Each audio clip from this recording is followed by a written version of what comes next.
Viewers, आज इस video में हम क्लास 10th का इकोनॉमिक्स का चैप्टर पढ़ेंगे जो कि है मनी एंड क्रेडिट। मनी यानी कि रुपए और क्रेडिट यानी कि उधार, जो कि हम उधार पे पैसे देते हैं या लेते हैं, उसके बारे में पढ़ेंगे। ये कैसे ऑपरेट होते हैं, इनका सिस्टम कैसे चलता है, उसके बारे में सब हम पढ़ेंगे। तो हमारा फर्स्ट टॉपिक है इस वीडियो में बार्टर सिस्टम। बार्टर सिस्टम क्या होता है? पहले क्या होता था, जब तक मनी इंट्रोड्यूस नहीं हुआ था, जब तक यानी कि रुपए इंट्रोड्यूस नहीं हुए थे, तो हमारे देश में क्या चलता था? बार्टर सिस्टम, यानी कि exchange of goods for goods, यानी कि वस्तु विनिमय। जैसे हम हिंदी में कहते हैं वस्तु विनिमय, यानी कि क्या होता है इसमें कि कोई भी चीज एक वस्तु के बदले में दूसरी वस्तु से एक्सचेंज की जाती है, वो कहलाती है बार्टर सिस्टम।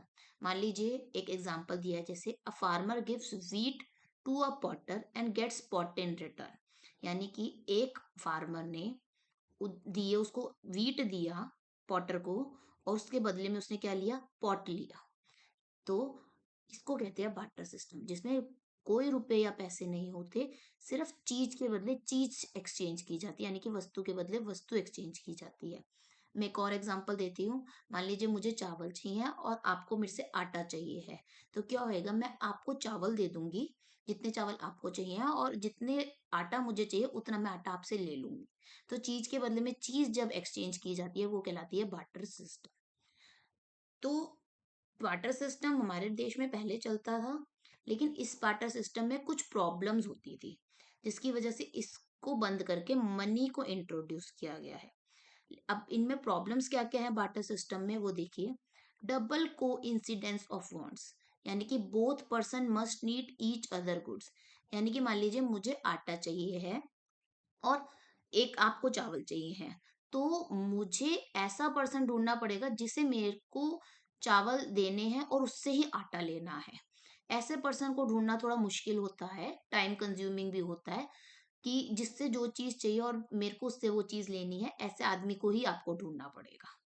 दूसरा क्या है? No common measure of value, यानी कि इसमें जो वैल्यू है, कोई कीमत नहीं लगाई जाती। मान लीजिए मुझे आटा चाहिए था, तो आप मेरे को आधा किलो आटा दे के भी 1 किलो चावल ले सकते हैं। जैसे यहाँ पे है अ फार्मर गिव्स अ व्हीट, यानी कि वो 1 किलो व्हीट दे के और एक ही पॉट ले सकता है उसके एक्सचेंज में। मान लीजिए उसकी जरूरत एक पॉट की है, तो एक ही पॉट लेगा, लेकिन उसने व्हीट कितना दे दिया? 1 किलो। तो इसमें कोई मेजरमेंट प्रॉपर नहीं होती है, सबसे बड़ी प्रॉब्लम इसकी है। तीसरा, डिफिकल्ट टू स्टोर। मान लीजिए यहाँ पे उसने पॉट लिया, वो तो टाइम लंबे समय तक चलेगा, लेकिन उसने जिसको व्हीट दिया एक पॉटर को, वो ज्यादा देर तक नहीं चलेगा, तो बहुत लंबे समय तक आप उसको अपने पास स्टोर करके नहीं रख सकते, क्योंकि वो खराब हो सकता है। तो बार्टर सिस्टम का सबसे बड़ा प्रॉब्लम क्या है? Difficult to store. आप उनको अपने पास ज्यादा समय तक नहीं रख सकते अगर वो खराब होने वाली चीज है। फोर्थ क्या है? डिफिकल्टी इन डेफर्ड पेमेंट, यानी कि फ्यूचर पेमेंट। यानी कि क्या होता है, मान लीजिए मैंने आपसे अभी चीज ले ली और मैं कह देती हूँ अच्छा 6 महीने बाद मैं आपको ये चीज वापस दे दूंगी इसके बदले में, और मान लीजिए 6 महीने बाद मेरे पास नहीं है, तो वो फ्यूचर पेमेंट्स, यानी कि भविष्य में उनकी पेमेंट्स करने में दिक्कत हो सकती है। तो एक और हमारा ड्रॉबैक क्या है? Difficulty in deferred payments. तो ये चार प्रॉब्लम्स जो हैं वो बार्टर सिस्टम में अराइज होती हैं। डबल कोइंसिडेंस ऑफ वर्ड्स, यानी कि मेरे को ऐसा ही आदमी चाहिए जो करने, और इसको याद रखिएगा क्योंकि एक नंबर में इससे रिलेटेड क्वेश्चन जरूर आता है इकोनॉमिक्स के अंदर। तो इन सब डिफिकल्टी से या प्रॉब्लम से निकलने के लिए मनी का इंट्रोड्यूस किया गया, यानी कि रुपए और पैसों को इंट्रोड्यूस किया गया, जो आज के जमाने में हम यूज करते हैं। अब अगले टॉपिक पे चलेंगे, जो कि है मनी। अब मनी के क्या फीचर्स हैं या करेक्टरिस्टिक्स हैं, उसके बारे में हम पढ़ेंगे। Money solves the problem of barter, ये मैंने आपको बताया कि उसने बार्टर सिस्टम की प्रॉब्लम को सॉल्व कर दिया। क्या है? मान लीजिए आपने एक चॉकलेट खरीदी है, वो 10 रुपए की है, तो उसके बदले में आपने 10 रुपए दिए और एक चॉकलेट ले ली। इसमें मेजरमेंट का तो कोई दिक्कत ही नहीं है। आपने 50 रुपए का सामान लिया, तो 50 रुपए दीजिए और अपना सामान ले लीजिए। सबसे बड़ी इसने ये प्रॉब्लम सॉल्व की है। और it acts as a medium of exchange, यानी कि हम इस मीडियम ऑफ एक्सचेंज, यानी कि चीज के बदले हम पैसे दे सकते हैं या चीज लेके पैसे उनसे वो दे सकते हैं। ये सबसे बड़ी चीज है। मान लीजिए और कोई भी चीज लेनी है तो किसी भी दुकान पे जाइए, चीज लीजिए, पैसे दे दीजिए। ये सबसे बड़ा फायदा है पैसों का। अब मॉडर्न फॉर्म्स ऑफ मनी क्या क्या है? ये 4 फॉर्म्स है मॉडर्न फॉर्म्स। करेंसी यानी कि कॉइन्स और नोट्स, यानी कि जो रुपए होते हैं या कॉइन्स होते हैं, पैसे होते हैं वो। बैंक डिपॉजिट यानी कि जो आप पैसे बैंक में डिपॉजिट करते हैं वो होते हैं। एक आपके पास चेक, यानी जी मान लीजिए आपने किसी को चेक इशू कर दिया जाए, वो डिपॉजिट करेगा, उसको पैसे मिल जाएंगे। और फोर्थ वन एटीएम कार्ड्स, आपने देखा होगा ना, क्रेडिट एंड डेबिट कार्ड होता है वो। और आजकल नया क्या चल पड़ा है, डिजिटल पेमेंट यानी कि यूपीआई ऑनलाइन पेमेंट। तो ये 4 फॉर्म ऑफ मनी है जिनको आप किसी भी तरीके से किसी भी फॉर्म में यूज कर सकते हैं। Currency, bank deposit, cheques and ATM card, ये 4 फॉर्म है। और जो करेंसी है हमारे देश की, इन इंडिया, भारत देश की करेंसी कौन इशू करता है? रिजर्व बैंक ऑफ इंडिया यानी कि RBI। इसको ध्यान रखिएगा, ये भी एक नंबर में क्वेश्चन आ सकता है कि रिजर्व बैंक ऑफ इंडिया की करेंसी कौन इशू करता है भारत देश में? Reserve bank of India. आपको मैंने बताया थे मीडियम ऑफ मनी। फंक्शंस क्या होते हैं मनी के?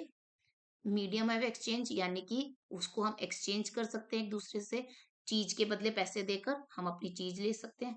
मेजरमेंट ऑफ वैल्यू जो कि बार्टर सिस्टम में नहीं थी, यानी कि आपने 50 रुपीज का मान लीजिए सामान खरीदा है तो आपको 50 रुपीज पे करना है, या 100 रुपीज का खरीदा है तो आपको 100 रुपीज ही पे करने, इसमें मेजरमेंट का तो कोई इशू ही नहीं है। स्टोर ऑफ वैल्यू यानी कि आपको जब चीज खरीदनी है आप खरीद के उसको अपने पास रख सकते हैं। ये नहीं, ऐसे कोई दिक्कत नहीं है कि हाँ मुझे ये चीज दोबारा नहीं मिलेगी तो मैं अपने पास रख लूं। आपको बस चीज दुकान पे जाना है, चीज लेनी है, पैसे देने और अपने पास रख लीजिए स्टोर ऑफ वैल्यू को। और कोई दिक्कत नहीं है चीज के लिए, और पैसों को भी आप स्टोर करके रख सकते हैं, कोई खराब तो नहीं हो रहे, फट नहीं रहे, पुराने नहीं हो रहे। जब आपको यूज करने आप उन पैसों को, चीज को, पैसों को यूज कर सकते हैं और चीज ले सकते हैं। तो इसमें स्टोर ऑफ वैल्यू का भी कोई इशू नहीं है। स्टैंडर्ड ऑफ डेफर्ड पेमेंट, उसमें क्या होता है, मान लीजिए क्रेडिट के थ्रू हमने पैसे चीज ली, पेमेंट हमने कम 10 दिन बाद दे देंगे तो उसमें भी कोई इशू नहीं होता, क्योंकि इसको आप स्टोर भी कर सकते हैं, मेजरमेंट भी कर सकते हैं। तो मान लीजिए आज आपने चीज खरीदी, आपने कहा मैं 10 दिन बाद पैसे दे दूंगा। तो ये चीज, these are the function of money. इनको जरूर पढ़िएगा, ये 2 से 3 नंबर के क्वेश्चन में जरूर आएंगे।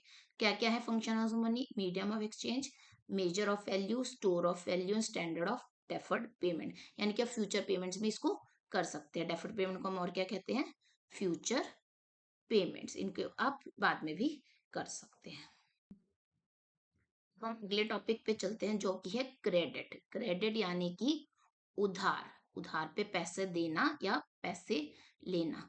मान लीजिए कि इसकी डेफिनेशन देखिए क्या होती है। Credit means a loan given by a lender to a borrower, यानी कि एक लेंडर ने जिसने पैसे दिए हैं, बोरोवर यानी कि जिसको जरूरत है उसको पैसे दिए हैं, with a promise to repay later with interest, यानी कि वो इंटरेस्ट के साथ वो आपको पैसे वापस करेगा। मान लीजिए मैं एक लेंडर हूं, आप एक बोरोवर है, मैंने आपको 10,000 रुपए दिए विद द इंटरेस्ट ऑफ ₹5%। ठीक है, तो आप मुझे जब भी मेरे 10,000 रुपए वापस करेंगे उसमें 5% ऐड करके देंगे। तो ये क्या हो गया? क्रेडिट विद इंटरेस्ट, यानी कि जहाँ पे lender gives to borrower with interest. जैसे कि एग्जांपल के तौर पे, farmer takes loan for seeds, यानी कि उसको सीड्स खरीदने तो उसने लोन ले लिया, वो बाद में पे कर देगा। Businessman take loan to start business, यानी कि एक आदमी ने, बिजनेसमैन है, उसको बिजनेस स्टार्ट करना था, उसने लोन ले लिया जो कि वो वापस करेगा बाद में। अब क्रेडिट की क्या क्या टर्म्स होती है? एक तो इंटरेस्ट रेट, यानी कि जो इंटरेस्ट रेट देना जरूरी होता है, बिना इंटरेस्ट के रेट चुकाए आपको क्रेडिट नहीं मिलेगा। दूसरी टर्म्स क्या है, यानी कि कौन कौन से आपको क्रेडिट के अंदर चीजें जरूरत है? Collateral, asset, capital, security. जब भी आपको क्रेडिट मिलेगा, उधार मिलेगा, तो एक चीज है जो सिक्योरिटी के तौर पर जमा करनी होती है, ताकि कल को कोई दिक्कत हो तो वो जिसने, लेंडर है जिसने उधार दिया है, वो उस सिक्योरिटी को अपने पास रख सके अगर आपने उधार नहीं चुकाया तो। जैसे जो कोई लोग रखते हैं कि ठीक है मैं गोल्ड रख के पैसे ले लेता हूँ, जब मेरे पास पैसे आपके चुका दूंगा तो मैं आपको गोल्ड वापस ले लूंगा। मान लीजिए कोई जो बोरोवर है जिसने उधार लिया है, वो अगर पैसे नहीं चुका पाता तो वो को गोल्ड, अपना जो लेंडर है वो अपना गोल्ड, उसका गोल्ड अपने पास रख लेगा। तीसरा, डॉक्यूमेंटेशन रिक्वायर्ड, यानी कि जो भी लोन ले रहा है उसको कुछ डॉक्यूमेंट्स देने होते हैं, जैसे आधार कार्ड, पैन कार्ड, ताकि कि पता चल सके कि आदमी सही है, कोई दिक्कत हो तो उस आदमी से कहाँ पे कांटेक्ट करना।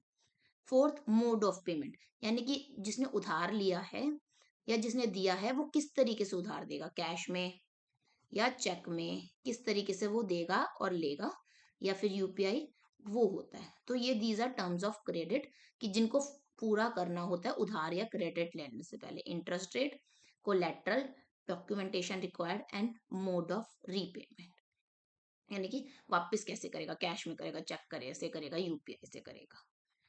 ठीक है, आगे की तरफ बढ़ते हैं। अब जो क्रेडिट है, हम जो उधार ले रहे हैं उसके भी अलग अलग प्रकार हैं। वो भी हमारे दो प्रकार में बंधे हुए हैं, यानी कि ये टू टाइप्स में डिवाइडेड है। फर्स्ट है हमारा फॉर्मल। फॉर्मल यानी कि जो फॉर्मल यानी कि औपचारिक, जो कि नियमों का पालन करते हैं। वो है कौन कौन से, बैंक्स और कोऑपरेटिव सोसाइटीज, यानी कि ये एक सरकार के नियमों का पालन करके ही आपको क्रेडिट देंगे। ये उनके ही रूल्स फॉलो करेंगे तभी आपको उधार देना है या नहीं देना है, ये फॉलो करते हैं। इनको डॉक्यूमेंट्स चाहिए होते हैं, प्रॉपर सब चाहिए होते हैं, उसके बाद ही ये आपको उधार देते हैं। वो कौन से क्या कहलाते हैं, फॉर्मल सोर्सेज। इनके अंदर कौन से आते हैं, बैंक्स एंड कोऑपरेटिव सोसाइटीज। और ये जो बैंक्स एंड कोऑपरेटिव सोसाइटीज हैं, इनको कौन देखता है, आरबीआई, यानी कि रिजर्व बैंक ऑफ इंडिया के ही थ्रू ये चलते हैं। यानी कि किसी भी बैंक से लोन लेना है तो वो कौन गो थ्रू करेगा, आरबीआई। दूसरा प्रकार हमारा कौन सा होता है, वो है हमारा इनफॉर्मल सोर्सेज, यानी कि अनौपचारिक सोर्स। वो कौन कौन से होते हैं, मनी लेंडर्स, ट्रेडर्स, रिलेटिव्स और फ्रेंड्स। अब मान लीजिए आप इनमें से किसी से उधार ले रहे हैं, तो इसमें वो उधार तो दे देता है, लेकिन सबसे बड़ा इसके अंदर प्रॉब्लम क्या होता है, हाई इंटरेस्ट रेट। इसके अंदर जो इंटरेस्ट रेट आप दोगे वो बहुत ज्यादा होता है। मान लीजिए आपने किसी से 1 लाख रुपए का उधार लिया है, तो इसके अंदर मनी लेंडर्स या ट्रेडर्स जो होते हैं अपनी मर्जी से 15 से 20% का इंटरेस्ट लगा देते हैं, जो कि बैंक में मोस्टली 7 से 8% होता है।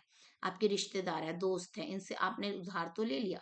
ये अनौपचारिक सोर्सेज है, इसके अंदर क्या होता है, आपको किसी भी डॉक्यूमेंट की रिक्वायरमेंट नहीं होती, आरबीआई की जरूरत नहीं होती, सिर्फ आप उनसे उधार ले लेते हो। लेकिन इसमें हाई इंटरेस्ट इतना होता है कि उधार चुकाना कई बार बहुत मुश्किल हो जाता है।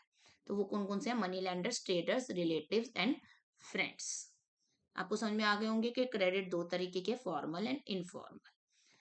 अब एक होता है सेल्फ हेल्प ग्रुप्स। ये क्या होते हैं, small groups of poor people who saves regularly, यानी कि कुछ जो गरीब लोग होते हैं जिनका एक झुंड होता है वो रेगुलरली सेव करते हैं। They provide loan to members. जब किसी मेंबर को, मान लीजिए एक ग्रुप के अंदर 50 लोग हैं, 50 लोग हैं, ये क्या करते हैं, थोड़ा थोड़ा सा अपना सेव करते हैं। उसके बाद इनमें से मान लीजिए एक आदमी को उधार चाहिए, वो उसको उधार दे देते हैं। दे प्रोवाइड टू मेंबर, अपने ही किसी मेंबर को उधार देते हैं।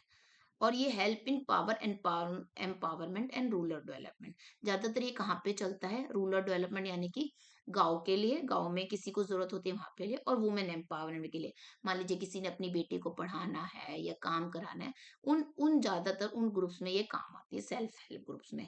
और ये ज्यादातर पुअर पीपल ही अपने आप में करते हैं। तो अब हम चलते हैं कंक्लूजन की तरफ, जो बताएगा कि हमने इस चैप्टर में क्या पढ़ा है। Money makes exchange easy and support trade, यानी कि पैसों ने हमारी लेन देन को बहुत ही आसान कर दिया है। दूसरा, क्रेडिट ने यानी कि उधार ने हेल्प किए improve their income, but it must be used carefully, यानी कि अगर आप उधार ले रहे हो, उधार ने हमारे काम को भी बढ़ाया, हमारी इनकम को भी बढ़ाया, लेकिन प्लीज इसको केयरफुली यूज कीजिएगा, गलत इस्तेमाल बिल्कुल मत कीजिएगा। और तीसरा, जो फॉर्मल क्रेडिट है वो ज्यादा सेफ है, ज्यादा चीपर है इनफॉर्मल क्रेडिट से, क्योंकि इसके अंदर हाई इंटरेस्ट रेट होते हैं, सेफ, और जहाँ वहीं पे सेफ भी नहीं होते, और दूसरी तरफ वहीं पे फॉर्मल क्रेडिट सेफ होते हैं। तो इसके बारे में आपको वीडियो को कैसा लगा, लाइक और कमेंट्स में बताइएगा, and please subscribe my page for more videos.